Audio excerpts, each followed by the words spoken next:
Hello friends, कैसे हैं आप सभी। स्वागत है आपका एक बार फिर से हमारे यूट्यूब चैनल ड्रीम आई पे। तो आज है 24 मार्च और आज के प्रश्नों को डिस्कस करते हैं हम लोग बिना टाइम वेस्ट किए हुए। चलिए स्टार्ट करते हैं, देखते हैं प्रश्नों को।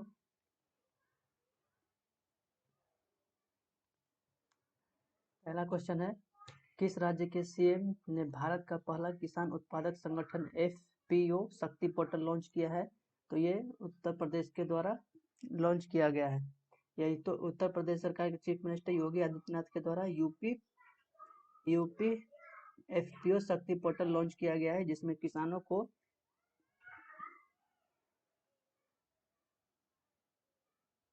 जो किसान कल्याण के लिए ये पोर्टल लॉन्च किया गया है। ये एक शक्ति पोर्टल है जो किसान कल्याण मिशन गोरखपुर से लॉन्च किया गया है इसको। ये उत्तर प्रदेश राज्य में वर्तमान में 576 एफपीओ है, जिनमें लगभग 2.15 लाख किसान इसमें शामिल है। इस पोर्टल के माध्यम से राष्ट्रीय उद्देश्य को इसका उद्देश्य है कि पूरा करना। इसमें महत्वपूर्ण भूमिका निभा सकते हैं, जैसे कि रोजगार पैदा करना, कुपोषण को कम करना और महिलाओं को सशक्त बनाने के लिए ये एक प्रकार से चालू किया गया है। इसके अलावा इसमें उत्तर प्रदेश सरकार की इसमें मुख्य इस पोर्टल के माध्यम से मुख्य काम यह है कि किसानों को अवगत कराना है, ताकि वो अपना जो भी प्रोड्यूस बेचने के लिए उनको कोई ज्यादा परेशानी और दिक्कत का सामना न करना पड़े। इसकी राजधानी है लखनऊ। पटेल गवर्नर है, योगी आदित्यनाथ सीएम है। 80 लोकसभा और 31 राज्यसभा में सीट है, वही विधानसभा में 404 और ये द्विसदनीय है।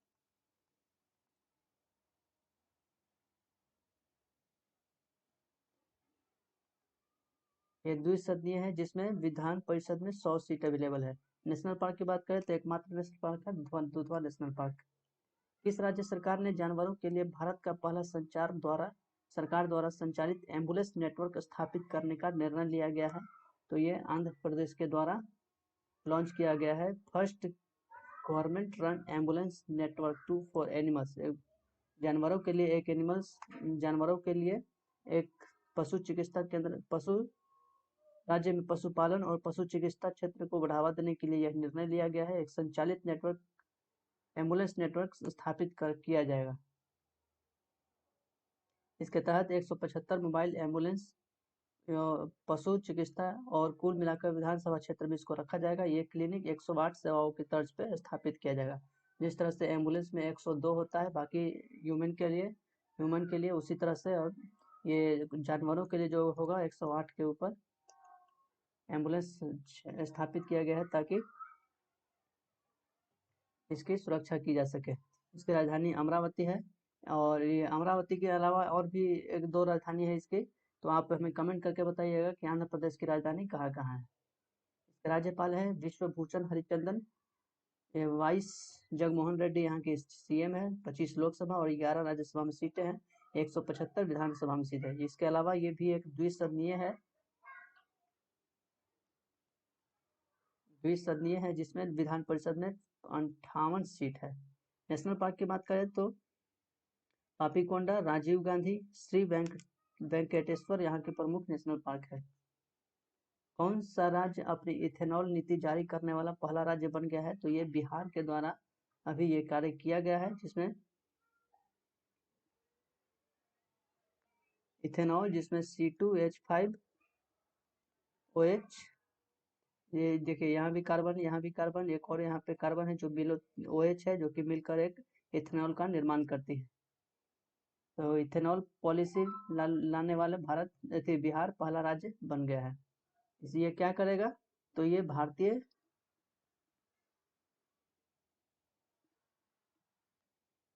क्या करेगा, तो इस पे 5%, इसमें 15% की सब्सिडी दिया जाएगा। 15% की सब्सिडी दिया जाएगा, ताकि इसके अलावा 5 करोड़ तक इसको लाभ प्रदान किया जाएगा। 5 करोड़ मैक्सिमम, इसमें 5 करोड़ का लाभ दिया जाएगा, लाभार्थी को लाभ दिया जाएगा, जिससे ईंधन में इथेनॉल मिश्रित करके इसको उपलब्ध कराया जाएगा। ये विधानसभा को उप मुख्यमंत्री रेणु देवी द्वारा कैबिनेट के फैसले पर इसकी जानकारी दी गई है। इसके अलावा बिहार राज्य के उद्योग मंत्री शाहनवाज हुसैन भी इसमें शामिल थे। बिहार की राजधानी पटना है। फागू चौहान गवर्नर, नीतीश कुमार सीएम है, और 40 लोकसभा, 16 राज्यसभा में, 243 विधानसभा में सीट है। ये भी एक क्या है, 20 सदनीय है, जिसमें 75 विधान परिषद में सीट है। नेशनल पार्क की बात करें तो एकमात्र नेशनल पार्क है वाल्मीकि, यहाँ के प्रमुख नेशनल पार्क है। किस राज्य के किसानों ने फ्रेश फ्रूट केक मूवमेंट शुरू किया है? तो ये महाराष्ट्र के महाराष्ट्र किसानों के द्वारा ये शुरू किया गया है। महाराष्ट्र फार्मर ने किस स्टार्ट किया है फ्रेश फ्रूट केक, जिसमें यह स्वच्छ फलों से केक का निर्माण किया जाएगा।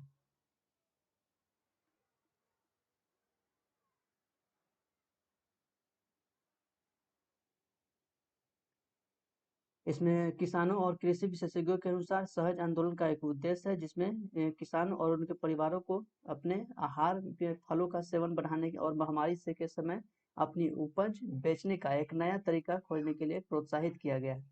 जब भी इस तरह के छोटे मोटे किसान होते हैं, जो अपने इस तरह के फल फूल उगाते हैं, उनको महामारी के समय में या देश में आपात स्थिति के समय में इनके लिए बहुत परेशानी का सामना करना पड़ता है, जिसकी वजह से इनको ये प्रोत्साहन दिया जा रहा है, देने के लिए ये किया गया है। हाल ही में जारी ग्लोबल होम प्राइस इंडेक्स में भारत का रैंक क्या है? तो ये 56वें, भारत 56वें नंबर पे स्लिप किया है हाउस प्राइस इंडेक्स रिपोर्ट के अनुसार। International international property consultancy Knight Frank के द्वारा ये जारी किया गया है, जिसमें भारत को 56वें रैंक पे रखा गया है। इसमें बताया गया है कि भारत साल दर साल YoY ईयर ऑफ ईयर की गिरावट देखी गई है। इसमें इसमें इससे पहले अपनी 43वीं रैंक के मुकाबले में भारत ने घरेलू कीमतों में 3.6 की दर से गिरावट देखी गई। इस सूचकांक में 13 स्थान नीचे चला गया है भारत अपनी 56वें रैंक के साथ। तो इसमें देख इसमें इसके अकॉर्डिंग आप क्या समझ सकते हैं कि क्या ये अच्छी हुई है या एक खराब स्थिति को बताता है? तो दरअसल ये हमारी एक अच्छी स्थिति को दर्शाता है। इसमें बताया, इसमें का मुख्य रूप से ये इसका मतलब होता है कि होम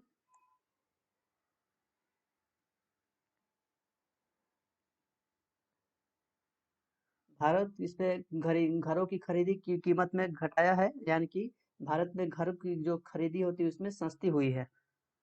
तो ये एक तरह से अच्छी बात है इसके, यानी कि इस नियम के अनुसार, इस रैंक के अनुसार हम इस रैंक को नहीं मान सकते हैं, जैसे कि हमारा जो है ना रैंक जो भी है अच्छा ही है। ये यही दर्शाता है कि हमने -3.6% की गिरावट की है, ताकि हम हमारे देश में जो भी हाउस प्राइस इंडेक्स है इसको दिखाता है, यानी कि जिस देश में घर की स्थिति क्या है, घर खरीदने की स्थिति क्या है, इसमें यही बताता है। तो इस हिसाब से हमने 56वें रैंक हासिल किया है, और ये हमारी अच्छी स्थिति है। दुनिया भर में 56 देशों और क्षेत्रों में यह मुख्य धारा आवासीय कीमतों में आंदोलन को ट्रैक किया जाता है। इसमें पहले नंबर पे कौन से है? टोक्यो, टर्की है। पहले नंबर पे टर्की और दूसरे नंबर पे न्यूजीलैंड।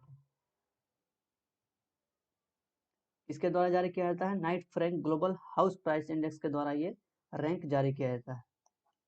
22 मार्च 2021 को किस राज्य ने अपना 109वां स्थापना दिवस मनाया है?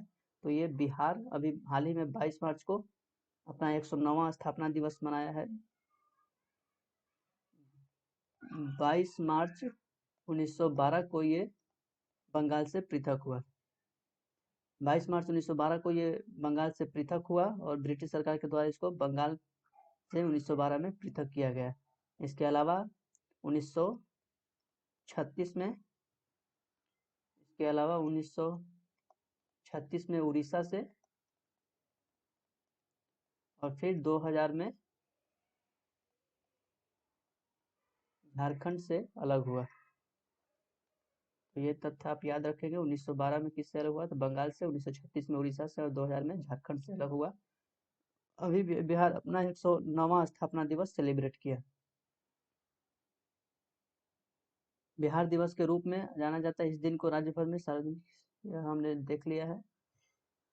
इसके अलावा प्राचीन और शास्त्रीय भारत में बिहार के क्षेत्र को शक्ति सिखाने और संस्कृति के केंद्र में रूप में माना जाता है। भारत का पहला साम्राज्य जिसे मौर्य साम्राज्य कहा जाता है, इसमें इसका जानकारी मगध से भी निकाला जाता है। यानी कि बिहार एक इतिहास इतिहास इतिहास से भी रिलेटेड रखता है। ये तथ्य आप याद रखेंगे। पटना के बिहार की राजधानी पटना है। फागू चौहान गवर्नर, नीतीश कुमार सीएम, और 40 लोकसभा, 16 विधानसभा, 16 राज्यसभा और 243 विधानसभा। यहाँ द्विपक्षीय है, जिसमें विधानसभा में 75 सीट है, विधान परिषद में 75 सीट है। नेशनल पार्क की बात करें तो एकमात्र है वाल्मीकि। हाल ही में 67वें राष्ट्रीय फिल्म पुरस्कारों की घोषणा की गई है। किस फिल्म ने सर्वश्रेष्ठ फीचर फिल्म का पुरस्कार जीता है? तो यह छिछोरे को दिया गया है, जिसमें सुशांत सिंह राजपूत के द्वारा ये इसमें लीड रोल के रूप में काम किए थे, जिनका अभी हाल ही में कुछ समय पहले मृत्यु हो चुका है। यह अनाउंस किया गया है 67वें नेशनल फिल्म फेयर अवार्ड, जिसमें इनको हिंदी फिल्म में 67वें राष्ट्रीय फिल्म पुरस्कार की घोषणा की गई है। वर्तमान में ये नई दिल्ली में की जा रही है। कहाँ इसकी की जाती है? नई दिल्ली में। यह 2019 की फिल्मों के लिए यह दिया गया है पुरस्कार। यह सूचना और प्रसारण मंत्रालय के अंतर्गत आता है। इसके अलावा इसमें हम देख सकते हैं कि सर्वश्रेष्ठ फिल्म किसको दिया गया था?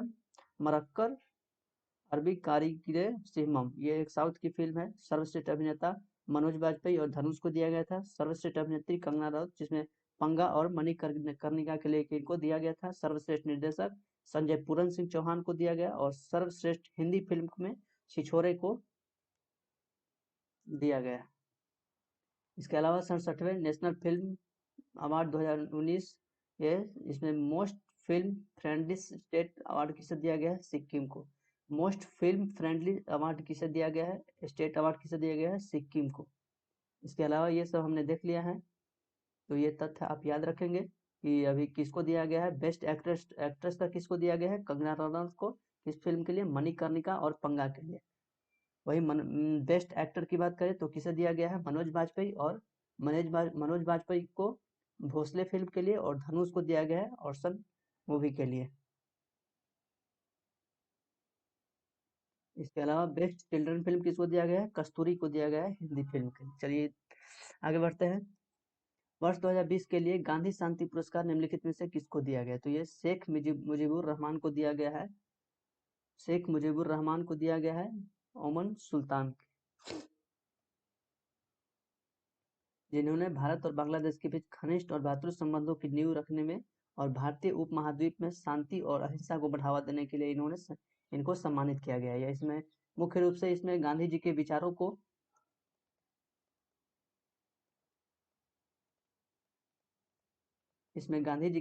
को प्रमुखता से इसमें दिया जाता है। जो भी इनके विचारों को या प्रोत्साहित करते हैं या उनको सम्मान देते हैं, तो उनके तर्ज पे ये पुरस्कार दिया जाता है।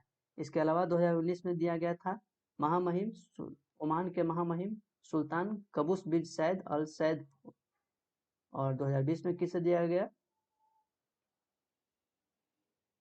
शेख मुजीबुर रहमान को दिया गया है। गांधी शांति पुरस्कार दिया गया। गांधी शांति पुरस्कार इसकी शुरुआत हुई थी 1995 में। 1995 के बाद भारत सरकार द्वारा महात्मा गांधी की 125वीं जयंती मनाई गई थी। 125वीं जयंती मनाई गई, जिस रूप में इसको पुरस्कार दिया गया। इसके तहत 1 करोड़ रुपए और इसके अलावा एक प्रशासित पत्र, एक पट्टिका और एक अति सुंदर पारंपरिक हस्तकला इसमें प्रस्तुत दिया जाता है पुरस्कार के रूप में। हाल ही में सागर सरहदी का निधन हो गया। वह निम्नलिखित में से किससे संबंधित है? तो वो क्या था? एक फिल्म मेकर थे सागर सरहदी, जिनकी मृत्यु अभी हाल ही में हो गई है। इसके अलावा इन्होंने कभी कभी सिलसिला और बाजार जैसी फिल्मों के लिए जाने जाते हैं। 1976 में कभी यश चोपड़ा की तले 1976 में कभी कभी के माध्यम से बॉलीवुड में प्रवेश किया, जिसमें अमिताभ बच्चन और राखी की प्रमुख भूमिका में थे। इसके अलावा 1982 में बाजार के साथ निर्देशन को काम किया, और इसके साथ साथ सिलसिला, चांदनी, दीवाना, कहो प्यार और इस तरह के मूवी में इन्होंने अपनी योगदान दिया है। भगत सिंह की पुण्यतिथि किस दिन शहीद दिवस के रूप में मनाई जाती है? तो ये 23 मार्च को मनाया जाता है। मैट्रिज डे मैट्रिज डे मनाया जाता है 23 मार्च को।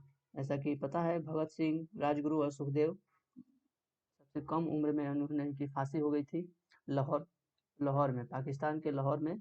इनको 1928 में ब्रिटिश पुलिस अधिकारी जॉन सॉन्डर्स की हत्या करने के लिए इनको फांसी पर दिया गया था। इसके अलावा 30 जनवरी को महात्मा गांधी की याद में शहीद दिवस या शहीद के दिवस के रूप में भी मनाया जाता है।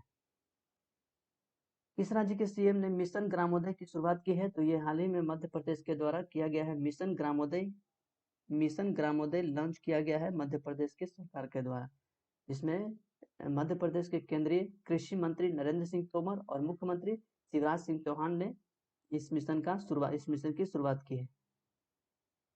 मध्य प्रदेश की बात करें तो भोपाल राजधानी है, आनंदीबेन पटेल गवर्नर, शिवराज सिंह चौहान सीएम है। 29 लोकसभा और 11 राज्यसभा में सीट है। वहीं विधानसभा में 230 सीट है। नेशनल पार्क की बात करें तो पन्ना वन विहार, सतपुरा, संजय माधव कान्हा भोसले, बांधवगढ़, इंदिरा प्रियदर्शनी, इस तरह के प्रमुख यहाँ के नेशनल पार्क है। किस सरकार ने शराब पीने की उम्र 25 वर्ष से घटाकर 21 वर्ष कर दी है? तो ये दिल्ली सरकार के द्वारा इसमें किया गया है। दिल्ली सरकार के द्वारा डिसाइड किया गया है कि ड्रिंकिंग के लिए 25 वर्ष जो आयु की गई थी उसे वो 21 वर्ष किया गया है। ये दिल्ली सरकार मनोज सिसोदिया के द्वारा ये किया गया है। इसमें मुख्य रूप से इनमें को राजस्व पाने के लिए जिन्हें किया गया है, ताकि जो भी इसमें सरकारी दुकानें हैं एक उनको एक बड़े उनको एक प्राइवेट कंपनी के हाथों सौंपा जाए, ताकि जो भी इनको जो है ना बहुत से अच्छे से इनोग्रेट किया जाए, चलाया जाए दुकान को। एक बड़ी संख्या में ग्राहकों को शराब के लिए एनसीआर कस्बों में जाना पड़ता था, जिसके लिए इनको प्रेरित किया गया है। यहाँ के गवर्नर है अनिल बैजल, अरविंद केजरीवाल सीएम है। लोकसभा में 7 और राज्यसभा में 3 सीट है, विधानसभा में 70 सीट है। अभी हाल ही में एक बिल पास हुआ था हाई कोर्ट के द्वारा, जिसमें कहा गया था कि अनिल बैजल दिल्ली में मुख्य रूप से काम करेंगे। इनके जो भी फैसला लिया जाएगा सीएम के द्वारा, वो अनिल बैजल के द्वारा, गवर्नर के द्वारा किया जाएगा। विश्व मौसम विज्ञान दिवस किस दिन विश्व स्तर पर मनाया जाता है? ये 23 मार्च को मनाया जाता है। विश्व world meteorological day 2021, ocean our climate and weather. The ocean our climate and weather, ये इसकी मुख्य विशेषता है। वर्ल्ड मेट्रोलॉजिकल डे 2021 23 मार्च को मनाया जाता है। ये 1950 से इसकी 1950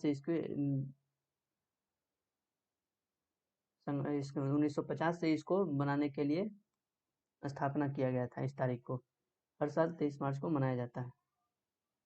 यह राष्ट्रीय मौसम विज्ञान और जल विज्ञान सेवाओं के योगदान पर प्रकाश डालता है, जिसमें समाज की सुरक्षा और कल्याण के लिए कार्य किया जाता है।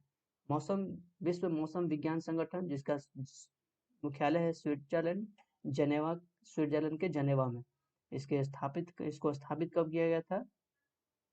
23 मार्च 1950 को। इसके प्रमुख पैट्रिज है तालस, महासचिव कौन है? पैट्रिक तालस, और मूल संगठन है संयुक्त राष्ट्र, यूनाइटेड नेशंस।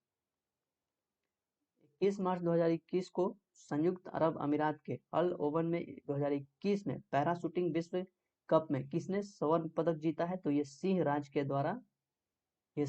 द्वारा गोल्ड जीता गया है पैरा शूटिंग वर्ल्ड कप 2021 में।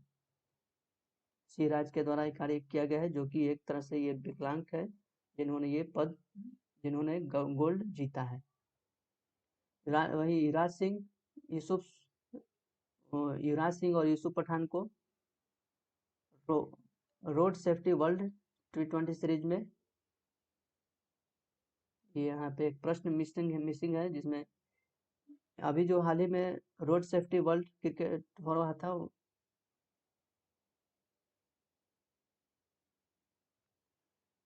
Road safety world T20 series हो रहा था 5 मार्च से 21 मार्च के बीच, जिसमें आयोजन किया गया था, जिसमें player of the match Yusuf Pathan, जो भारत के दिग्गज खिलाड़ी हैं, जिन्होंने यहाँ पे अभी हाल ही में सारे फॉर्मेट से संन्यास ले चुके हैं।